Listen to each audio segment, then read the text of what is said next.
Waarskuwing. Hierdie episode bevat grafiese beskrywings van kindermishandeling en moord. Dit is nie geskik vir sensitiewe luisteraars nie. Sy was net 3 jaar oud en soos enige ander klein dogtertjie was sy absoluut mal oor Pink. En sy het alles met 'n ongrypende nuuskierigheid benader. Sy het die mooiste blonde hare en groot blou oogies gehad. Sy was lief daarvoor om te speel en te lag en die wêreld om haar te ontdek. Maar as jy tyd saam met haar sou deurbring, sy gesien het hoe hierdie klein dogtertjie vol lewe en energie stadig haar glans verloor het. Haar oë, eens helder en vol nuuskierigheid, het stadig 'n donkerder toon begin kry. Haar lag het minder gereeld geklink en die lewe wat sy gehad het is stadig verminder deur die wreedheid van die mense wat veronderstel was om na te kyk. Hierdie is die storie van Poppy van der Merwe, 'n kind wie se lewe op die hartseerste manier te vroeg geëindig het. Louisa Cornelia van der Merwe, beter bekend as Klein Poppy, oor hoe klein en fyn sy was, is op die 9 Augustus 2013 gebore. Sy was die jongste van 3 kinders. Haar broer was 5 en haar suster Marilise was 15 jaar oud. Marilise was soos 'n tweede moeder. Sy het Poppy en haar broer gebad, aangetrek, kos gemaak en hulle skool toe gevat. Vir Poppy en haar broer was Marilise die enigste veilige hawe in hulle lewe. Poppy was spelerig, nuuskierig en vol liefde. Sy het spontaan gelag en haar klein handjies die wêreld probeer aanraak. In 2015 verhuis Louisa, Poppy se ma, met haar 3 kinders na Orania, waar sy as 'n kassier by die winkel OK werk. Daar ontmoet sy vir Kobus Koekemoer, 'n man met 'n donker kant wat al reeds 'n motief gehad het om beheer oor die kinders te probeer uitoefen. Vanaf die begin was daar fisiese en emosionele mishandeling. Skree, slaan, trek aan ore, klap en gooi teen vaste voorwerpe. Selfs Klein Poppy se hare afgesny as 'n straf. 'n Voorbeeld van sy wreedheid: hy het Poppy en haar broer een oggend buite in die koue met 'n tuinslang nat gespuit, omdat hy beweer het dat die kinders seksuele gedrag getoon het teen mekaar. Die bure soos Jaco Leroux het gesien en gehoor hoe Poppy geskree het en mishandeling ervaar, maar aanvanklik is niks gedoen nie. Sosiale dienste het later begin monitor en het oorweeg om Poppy en haar broer uit die huis uit te verwyder, maar voordat hulle kon ingryp, het die gesin gevlug.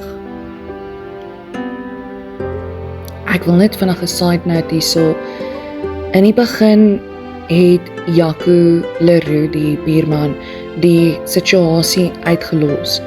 Maar nadat daar een aand 'n situasie was waar hy gehoor het hoe Kobus op Poppy skree omdat sy die bed blykbaar bevuil het hy toe begin om mense te kontak om in te tree. So ek wil net daarso noem, net voordat hulle weggegaan het, toe begin hy oproepe maak. Die dag voor haar dood het Kobus Poppy se kop hard teen 'n kas geslaan.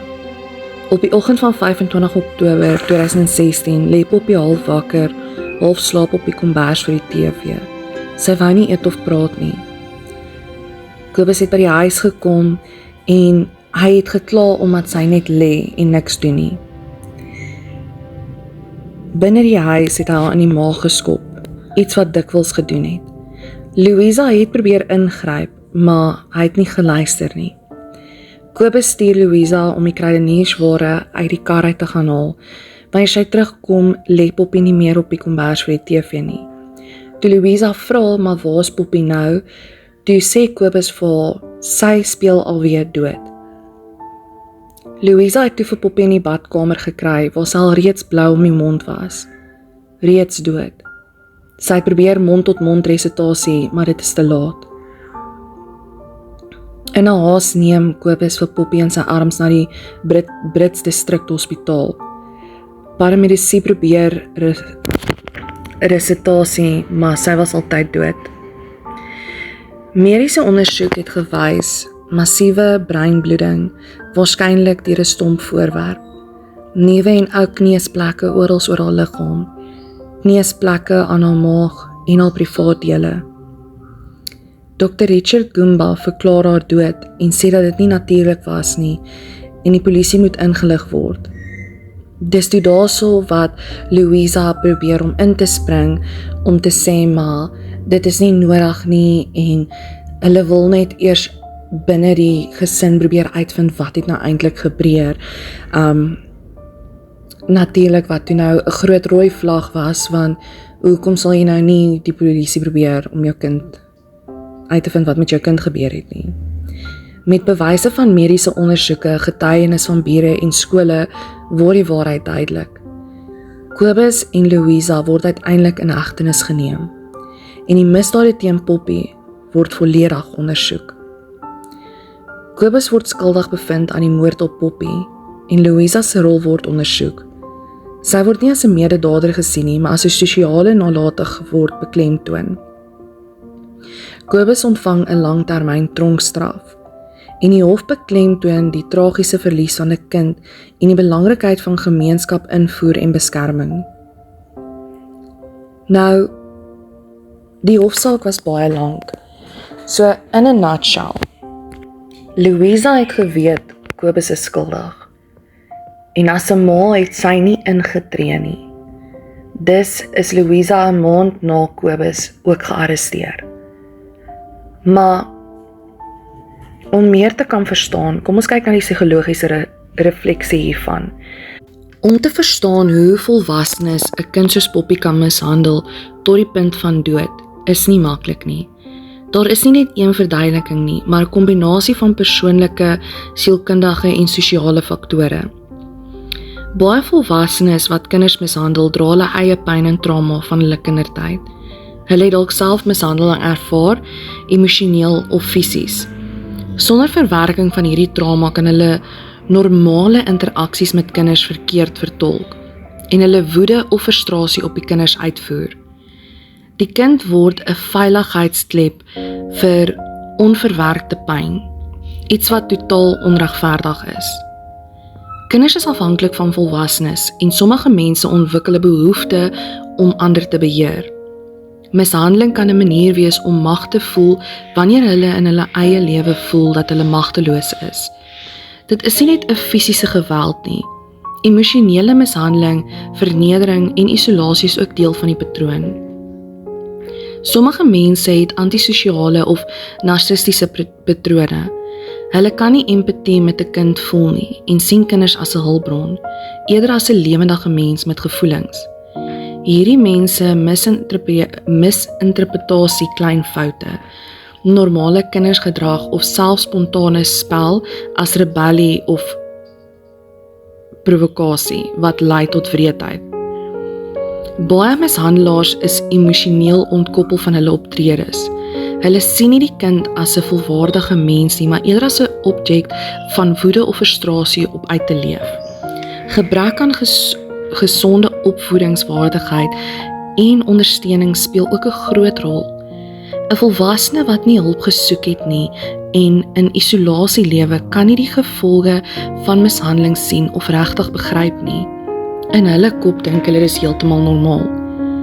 Gemeenskappe en bure wat stil bly of maatskaplike dienste wat dit te laat of onvoldoende ingryp, skep 'n gevaarlike klimaat waar wreedheid kan voortduur en eskaleer. Kinderbeskerming is nie net 'n persoonlike taak van die ouers nie. Dit is 'n kollektiewe verantwoordelikheid. Mishandeling wat nie aangespreek word nie, kan stap vir stap eskaleer. Die afhanklike fisiese of emosionele straf kan later meer intens en gevaarliker word. Soms raak die volwassene desperaat, gefrustreerd of bang om betrap te word. En dit lei tot die tragedie wat Poppy se lewe beëindig het. En nie net Poppy nie, daar is soveel meer. Net om julle 'n idee te gee, Jasmine Lee Pretorius, Siobhan Roos, Janwante Dillon, Dasnay van Wyk, John Ray Botha, Kayla Meyer, Caitlin Wilson, en die lys gaan aan en aan en aan. Die belangrikste les hier is dat mishandeling nie net die result van slegte karakter is nie. Dit is 'n komplekse samestelling van persoonlike trauma, onbeheerde woede, magspel, sosiale isolasie en 'n gebrek aan ingryping. As 'n gemeenskap moet ons leer om tekens te herken en kinders te beskerm voordat dit laat is. En net om te help oor tekens van moontlike kindermishandeling. Onverklaarbare kneesplekke, brandmerke, snymerke of gebreekte bene, gereelde beserings wat ongelukke genoem word, maar dikwels voorkom as iets meer.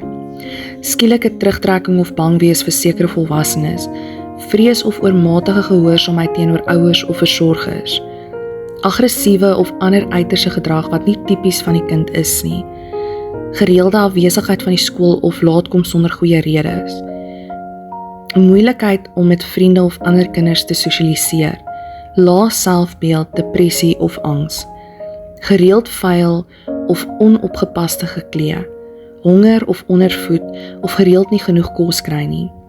'n Kind wat praat van pyn, vrees of geheim wat hulle moet hou, stories wat nie konsekwent is of teenstrydig in verklaringe. Poppy se lewe was kort, maar sy self was 'n bron van lig en liefde.